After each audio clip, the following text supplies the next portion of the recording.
नमस्कार दोस्तों। आखिरकार क्यों कहा जाता है कि बुरे कर्मों का फल बुरा ही मिलता है।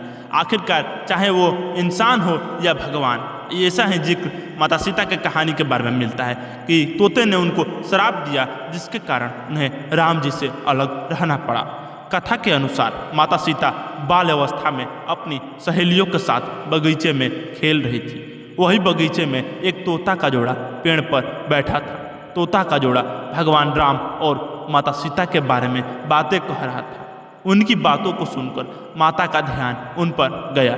माता तोता बोल रही थी कि अयोध्या के राजकुमार राम काफ़ी प्रतापी राजा होंगे, उनसे माता सीता का विवाह होगा। तोते के मुख से भावी पति के नाम सुनते ही माता सीता अचंभित हो गई।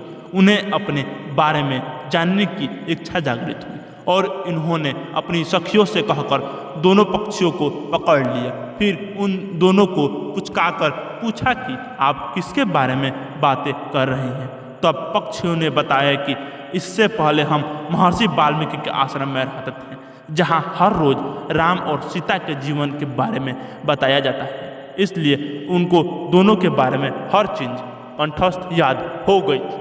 तथा आपको बता दें कि सीता जी ने पक्षियों से कहा कि जानक पुत्री सीता की तुम लोग क्या बातें कर रहे हो, वह मैं ही हूँ। मुझे मेरे और राम के बारे में बातें जाननी है। तब नरता तोता ने कहा कि हे सीता माता, आपका विवाह अयोध्या के राजा दशरथ के ज्येष्ठ पुत्र राम के साथ होगा और आपकी जोड़ी तीनों लोक में सबसे अद्भुत होगी। सीता जी सवाल पूछती रही, दोनों तोता जवाब देते रहे। सीता जी ने कहा, जब मेरा विवाह नहीं हो जाता तुम दोनों मेरे साथ राजमहल में रहोगे, तुम वहाँ सारी सुख सुविधाएं मिलेगी। सीता जी की बात सुनकर तोता का जोड़ा घबरा गया। तब नर तोता ने कहा, हे जनक पुत्री, हम गगन के पक्षी हैं, इसलिए पिंजरे में बंद रहकर हम जीवित नहीं रह पाएंगे। इसको हमको आज़ाद कर दीजिए। तोते ने इसके लिए बहुत याचना की। तब सीता जी ने नर तोते को छोड़ दिया, लेकिन मादा तोता को नहीं छोड़ा और कहा कि यह मेरे साथ रहेगी। नर तोता ने कहा कि मेरी पत्नी गर्भवती है, इसलिए ऐसे समय पर उनको जाने दे।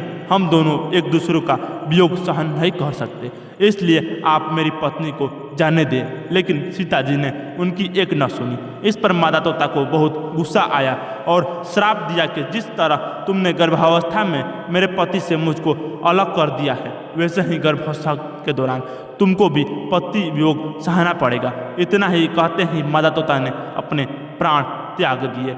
मादा तोता के प्राण त्यागने के कुछ समय बाद नर तोते ने प्राण त्याग दिए। इससे माता सीता को बहुत दुख हुआ, लेकिन जब तक देर हो चुकी थी। बताया जाता है कि अगले जन्म में तोता वही धोबी था जिसने माता सीता के चरित्र पर उंगली उठाई थी, जिसके बाद भगवान राम ने सीता को गर्भावस्था के दौरान त्याग कर दिया। तब माता सीता महर्षि वाल्मीकि के आश्रम में पहुंची और उन्होंने वहाँ लौक और कुश को जन्म दिया। इसलिए कहा जाता है कि अपने कर्म अच्छे करना चाहिए, जिससे आपका जीवन भी अच्छी तरह कटे।